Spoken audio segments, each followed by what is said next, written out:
We keep referring to the Santorini eruption with good reason. This singular event is responsible for a hell of a lot more than we have ever realized.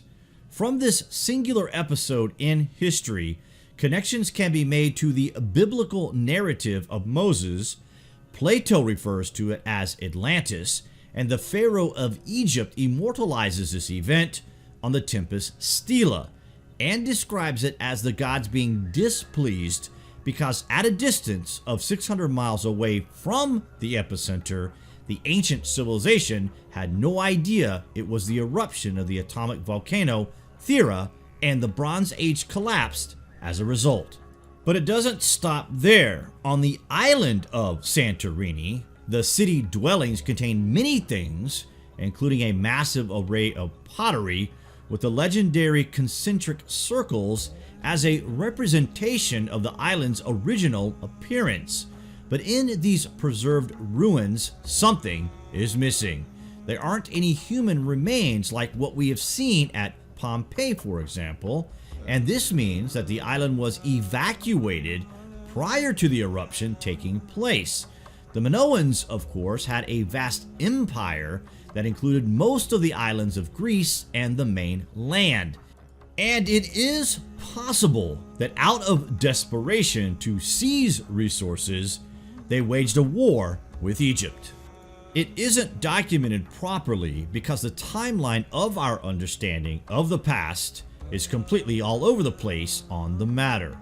For example, from the reign of Ahmose I, when this event at Santorini was documented, it's separated by a couple of hundred years before they attacked Egypt first under the rule of Merneptah, then under the rule of Ramses III.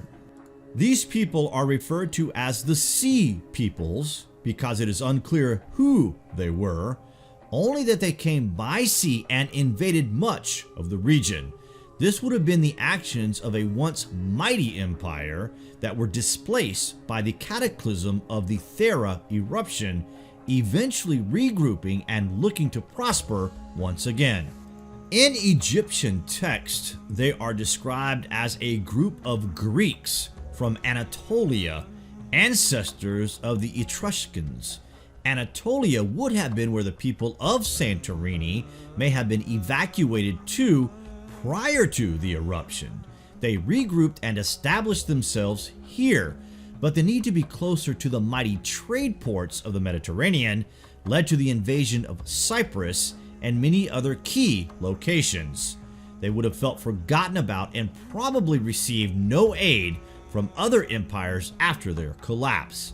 This would have led to a burning desire to show the world that the mighty Minoans were still to be reckoned with, and indeed, they were still around, so the stories of the pre-cataclysmic would have existed in their folklore.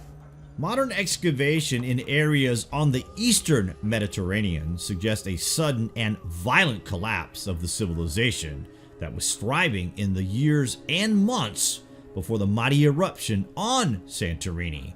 Within a few short decades, the domino effect was in full flow and the collapse was complete.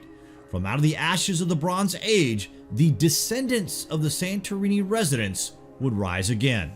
From Troy in the northwest to Ugarit on the coast of Syria and southwest to the Nile Delta, unidentified attackers razed and burned international trade centers and port cities. After the assaults, most of the shattered cities were either abandoned or rebuilt only on an insignificant scale. All across the eastern Mediterranean, civilizations that had been shaped by aristocrats and became societies of herdsmen and shepherds. When the fighting was over, entire languages and scripts had vanished. This sudden collapse is one of the most dramatic events in the history of the Mediterranean, and many archaeological mysteries still surround it.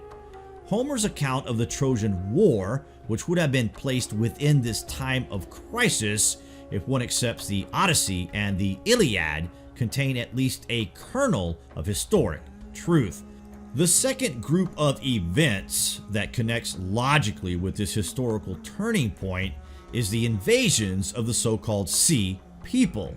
Coming, it seems, out of nowhere and lacking any obvious motive, it was these united clans that so successfully attacked throughout the region.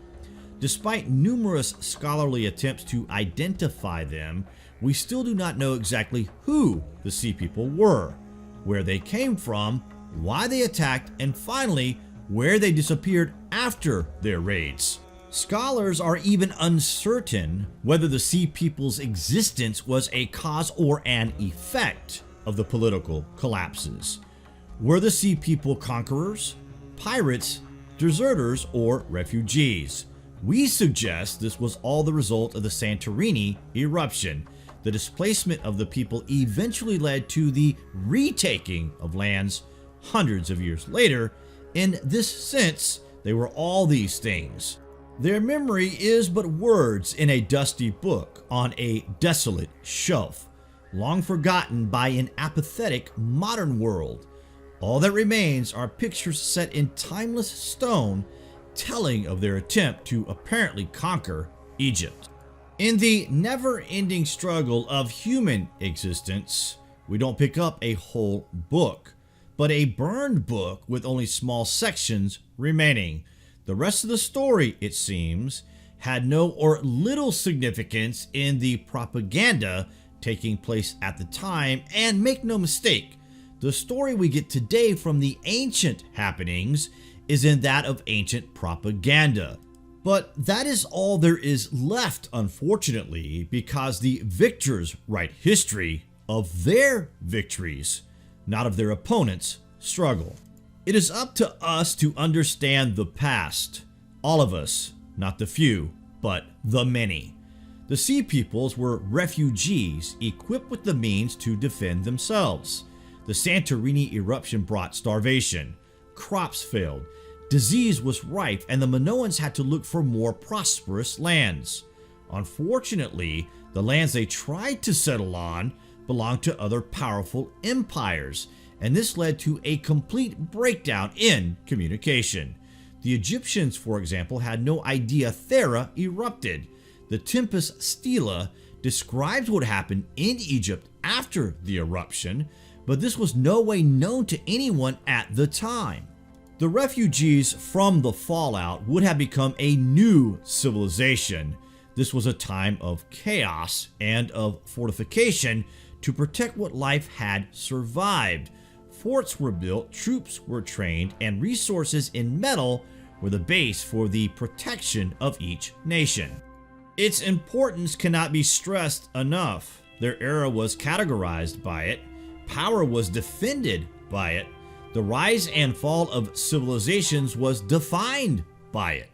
There was activity of trade caused by the discovery by the mining tribes of the north of Asia Minor and Cyprus, of the ores of metals, the methods of extracting metals from the ores, and of working them when extracted.